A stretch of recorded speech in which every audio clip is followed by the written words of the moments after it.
अस्सलामु अलैकुम वरहमतुल्लाहि वबरकातुहु। अल्हम्दुलिल्लाहि रब्बिल आलमीन वस्सलातु वस्सलामु अला सय्यिदिल मुरसलीन। अम्मा बअद फ़अऊज़ु बिल्लाहि मिनश शैतानिर रजीम। बिस्मिल्लाहिर रहमानिर रहीम। निसाबुस सर्फ का आपने सबक नंबर 1 और 2 पढ़ लिया। आज सबक नंबर 3 शुरू कर रहे हैं। हरूफ असलिया और ज़ायदा का बयान।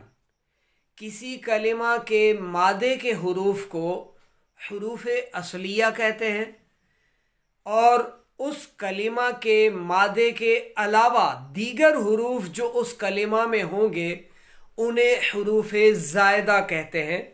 जैसे एक लफ्ज़ है किताब।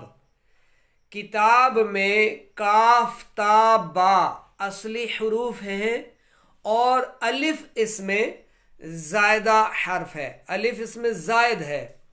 तो इसके यानी किताब के कलिमा के असल जो मादे के हरूफ हैं वो काफ ता और बा हैं और अलिफ इसमें ज़ायद हर्फ है।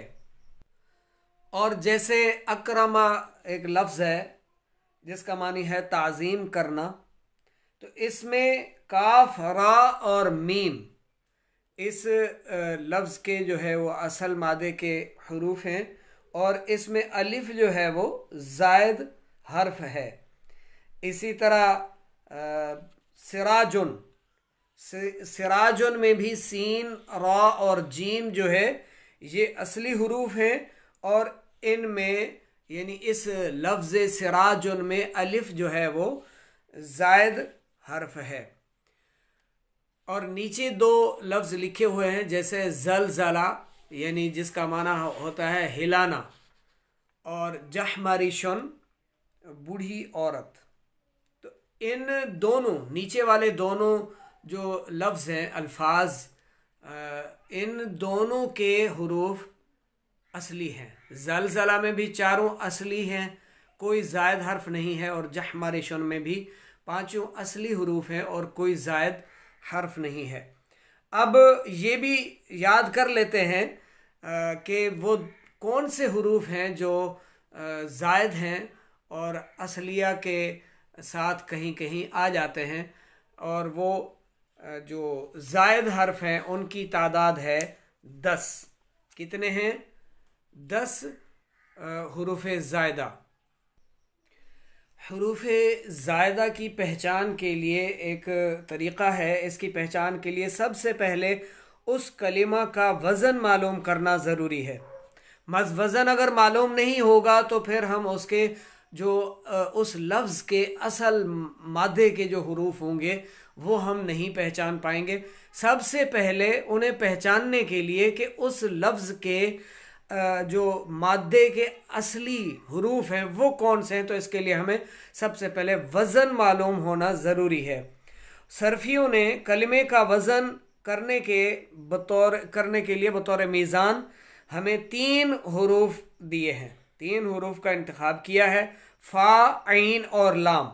लिहाजा हर कलमे के वज़न में हमेशा हर कलमे के वज़न में हमेशा फ़ा, ऐन और 1 लाम या 2 लाम या 3 लाम।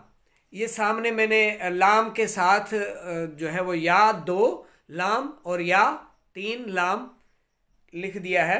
यानी फ़ा, ऐन, लाम, लाम और लाम ज़रूर होंगे। यानी वज़न मालूम करने के बाद जो हरूफ फ़ा, ऐन और 1 या 2 या 3 लाम की जगह पर वाक़े होंगे वो हरूफ असलिया, और जो इनके अलावा होंगे वो हरूफ ज़ायदा कहलाएंगे। जैसे दरबा बर वज़न फ़अला के, दरबा फ़अला के वज़न पर है, और अकरमा बर वज़न अफ़अला के। तो अकरमा किस वज़न पर है? अफ़अला के। और इसके जो हमज़ा है इसके अंदर, ये इस मिसाल में हमज़ा ज़ायदा हर्फ है। ठीक है, फ़ा, ऐन, लाम के वज़न पर है काफ, रा, मीम। अफ़अला, अकरमा, तो इसमें जो अकरमा में अलिफ है, हमज़ा है, तो ये हमज़ा हर्फ ज़ायदा है। ज़ायदा हुरूफ 10 हैं। सीन, हमज़ा, लाम, ता, मीम, वाव, नून, या, हा, अलिफ। और इसका जो मजमुआ है सअलतुमूनीहा, सअलतुमूनीहा, इनका मजमुआ। और इन्हीं में से ज़्यादा हुरूफ आएंगे। और या फिर दूसरा भी अल यौम तुनसाहु, अल यौमा, ये अलिफ लाम के साथ मुअर्रफ बिल्लाम इस्म है ख़ास दिन का, क़यामत के दिन का, कि वो क़यामत का दिन तुनसाहु, जो तुम सबको भुला देगा। तो अल यौमा तुनसाहु। और इसमें जो सअलतुमून का भी माना हमें दिया है, सअलतुमूनीहा, यानी ये भी एक पूरे इस मजमुए का भी माना है। सअलतुमूनीहा, उन सब ने सवाल किया इसके बारे में, उन सब ने सवाल किया इसके बारे में। सअलतुमूनीहा अल यौम तुनसाहु। अच्छा, मौजून में, मौजून यानी जो वज़न है, जो हर्फ वज़न के फ़ा के मुकाबले में आए उसे फ़ा कलिमा, जो ऐन के मुकाबले में आए उसे ऐन कलिमा कहा जाएगा, और जो लाम के मुकाबले में आए उसे लाम कलिमा कहा जाता है। जैसे एक मिसाल दी थी। अच्छा, ये 10 हुरूफ जो ज़ायदा है इन्हें आपने ज़ुबानी याद रखना है। सअलतुमूनीहा और अल यौम तुनसाहु, ये आपने ज़ुबानी याद कर लेना है कि ये ज़ायदा हुरूफ है। और जब भी हुरूफ असलिया के साथ कोई ज़ायद हर्फ आएगा तो इन्हीं में से आएगा। वो ज़ायद है या नहीं है, जब आपको अल यौम तुनसाहु ये मजमुआ आता होगा तो आप इसमें फिर देख लेंगे कि वो लफ्ज़ इसमें है, तो हाँ फिर कोई ये वहाँ पर जो है वो ज़ायदा है, अगर नहीं है तो फिर नहीं है ज़ायदा। ठीक है, तो एक तो पहचान करने का ये तरीका, और दूसरा पहचान का वो वज़न वाला तरीका कि वज़न देखा जाएगा, और फिर जो वज़न में फ़ा कलिमा के मुकाबले में आए वो फ़ा होगा। जैसे दौराबा की मिसाल दी थी, मारा उसे एक मर्द ने, तो दौराबा जो है ये सीगा वाहिद मुज़क्कर गायब का सीगा है, तो इसमें दौद जो है ये फ़ा कलिमा कहलाएगा, रा जो है ये ऐन कलिमा कहलाएगा, और बा जो है ये लाम कलिमा कहलाएगा। और इसका जो ये वज़न है ये भी आपने याद रखना है, हमेशा फ़ा, ऐन, लाम, या फिर यानी एक लाम या फिर 2 लाम या फिर 3 लाम पर ये ज़रूर होंगे। जो औज़ान हैं आपने इन को आगे जो है वो पढ़ना है, मज़ीद आपको ये पढ़ाया जाएगा, समझाया जाएगा, तो इंशाअल्लाह ये सारी डिटेल आपको थोड़ा थोड़ा जैसे जैसे आपको समझाया जाता जाए आप इनको याद करते और लिखते जाएं।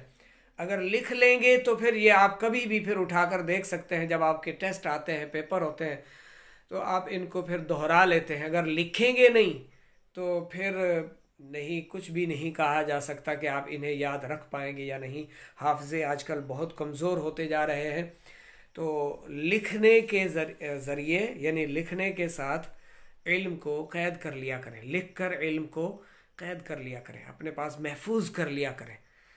तो लिखा होगा आपके पास, तो जब चाहें आप उसे देख सकते हैं, जिस तरह समझाया गया उसी तरह लिख लें, तो आपको फिर वो देखने और दोहराने में आसानी होगी। इस सबक के सवालात की तरफ आते हैं, मश्क इसकी हल करते हैं। हुरूफ असलिया और हुरूफ ज़ायदा किसे कहते हैं? जो कलिमा के मादा के असल हुरूफ होते हैं उन्हें असली कहते हैं, और जो इनमें ज़ायद हो उसे ज़ायदा हर्फ कहते हैं। इसकी मिसाल भी दी गई थी। दूसरा सवाल है, हुरूफ असलिया और ज़ायदा की पहचान का क्या तरीक़ा है? एक तो वो वज़न बता दिया गया आपको, वज़न के ज़रिए आप पहचान कर सकते हैं, और दूसरा आपको हुरूफ ज़ायदा जो 10 हैं वो बता दिए गए, उनमें आप गौर कर लेंगे तो पता चल जाएगा कौन सा हर्फ असली है और कौन सा इस लफ्ज़ में हर्फ ज़ायदा है। तीसरा सवाल है, फ़ा, ऐन और लाम कलिमा किसे कहते हैं? तो मौज़ून में जो लफ्ज़ जो है, जो अपना हर्फ, जो हर्फ वज़न के फ़ा के मुकाबले में आए वो फ़ा कलिमा होगा, जो ऐन के मुकाबले में आए वो ऐन कलिमा होगा, और जो लाम के मुकाबले में आए वो लाम कलिमा कहलाएगा। चौथा सवाल है, हरूफ ज़ायदा कितने और कौन कौन से हैं? हरूफ ज़ायदा 10 हैं जिनका मजमुआ है सअलतुमूनीहा या फिर अल यौमा तुनसाहु। ये मश्क भी हो गई, इसे अच्छी तरह से याद कीजिए और तमाम असबाक लिखा करें, समझा करें, सुना करें। और जो दूसरे अहबाब आपके अरबी सीखने का शौक़ रखते हैं, दरस निज़ामी पढ़ना चाह रहे हैं, सर्फ नहव पढ़ना चाह रहे हैं, तो इंशाअल्लाह दीगर कुतुब भी इसमें पढ़ाई जाएंगी इस कोर्स में इंशाअल्लाह। दूसरों से शेयर भी करें। आपके एक बार शेयर करने, लाइक करने, कमेंट्स करने से इंशाअल्लाह दूसरों का भी जहन बनेगा, दूसरों को भी इस तरफ रग़बत हासिल होगी, वो भी इंशाअल्लाह इल्म दीन सीखने का शौक़ लेकर आपके साथ इंशाअल्लाह पढ़ेंगे, आगे बढ़ेंगे। कुरान और हदीस को दुरुस्त समझने की सलाहियतें उनमें इंशाअल्लाह पैदा होंगी, अरबी बोल सकेंगे, अरबी जान सकेंगे इंशाअल्लाह। तो ज़रूर शेयर कीजिएगा। और इस हमारे चैनल को, जिसका सिर्फ़ और सिर्फ मकसद इल्म दीन को आम करना, लोगों तक अल्लाह और उसके हबीब अज़्ज़ा व जल्ला व सल्लल्लाहु अलैहि वसल्लम के पैगामात को पहुँचाना है, इस चैनल को सब्सक्राइब करें और इस चैनल को शेयर ज़रूर करें। कोशिश फरमाया करें कि इसे अपने दोस्तों तक, अपने इन असबाब को शेयर किया करें और उन्हें इस चैनल को सब्सक्राइब करने की भी रिक्वेस्ट किया करें, गुजारिश किया करें।